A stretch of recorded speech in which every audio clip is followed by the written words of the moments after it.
இனிமே கண்ணை மூடிட்டு கடலை எண்ணெய் வாங்கலாம். ஏன்னா மந்த்ரா கடலை எண்ணெய் இதயத்தின் தயாரிப்பு. வறுக்க பொரிக்க ஏன் எல்லா சமையலுக்கும் மந்த்ரா தான். மந்த்ரா கடலை எண்ணெய், அபார ருசி, ஆரோக்கியமான உடல் நலம். கம்ப்ளைண்டே எடுக்கல சார். எங்க புள்ள உயிர் போயிருச்சு.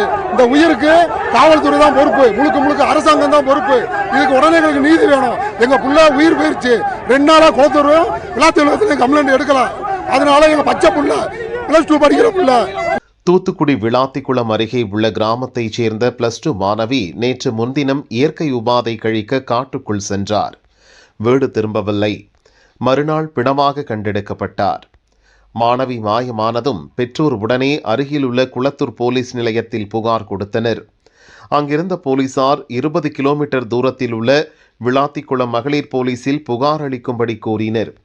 2 போலீஸ் நிலையங்களிலும் மாணவியை தேட உடனே நடவடிக்கை எடுக்காமல் அவர் நடத்தை பற்றி தரக்குறைவாக பேசியுள்ளனர். கிராம மக்கள் பொங்கி எழுந்து போராட்டத்தில் ஈடுபட்டதால் விளாத்திக்குளம் இன்ஸ்பெக்டர் பிரவீனா சஸ்பெண்ட் செய்யப்பட்டார்.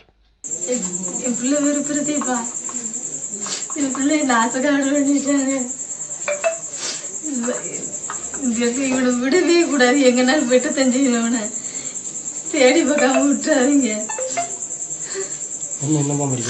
இன்னைக்கு 3 மணி காப்பாத்திருக்கலாம். 3 மணி வரைக்கும் போலீஸ் வரல. 3 மணி வரைக்கும் வரல. செத்ததுக்கு அப்புறம் தான் நாங்க போன் போட்டதுக்கு அப்புறம் எல்லாம் வராங்க. இறந்து போச்சு கூட கொஞ்சம் அந்த காப்பாத்திருக்கலாம்.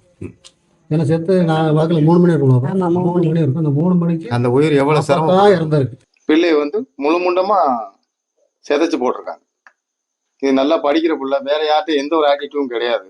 யார்கிட்டையும் கூண்டு கூட்டத்தில் நிக்க மாட்டா. வெயில் ஹோம்ஒர்க் எழுத போனா கூட வீட்டுக்கு தான் வருவா. கூட துணைக்கு எங்க போனாலும் ஆள் போகும். இது தொடர்பாக பாரதிய ஜனதா முன்னாள் தலைவர் அண்ணாமலை வெளியிட்ட அறிக்கையில் கூறியிருப்பதாவது: போலீஸ் உரிய நேரத்தில் செயல்பட்டிருந்தால் விளாத்திக்குளத்தில் பாலியல் வன்கொடுமை செய்யப்பட்டு படுகொலை செய்யப்பட்ட 17 வயது சிறுமி இன்று உயிருடன் இருந்திருப்பார். ஒரு காவல்துறை அதிகாரியை சஸ்பெண்ட் செய்வதை மாணவிக்கு கிடைத்த நீதியாக பார்க்க முடியாது. போலீசின் மிகப்பெரிய தோல்வியை மறைக்கத்தான் இது உதவுமே ஒழிய பிரச்சினைக்கு தீர்வாகாது. எதற்கும் உதவாத இந்த திமுக ஆட்சியில் பெண்களுக்கும் குழந்தைகளுக்கும் பாதுகாப்பற்ற சூழல் தமிழகத்தில் நாளுக்கு நாள் அதிகரித்து வருகிறது. தமிழகத்தில் பெண்களுக்கு எதிரான குற்றங்கள் அதிகரித்துள்ளது.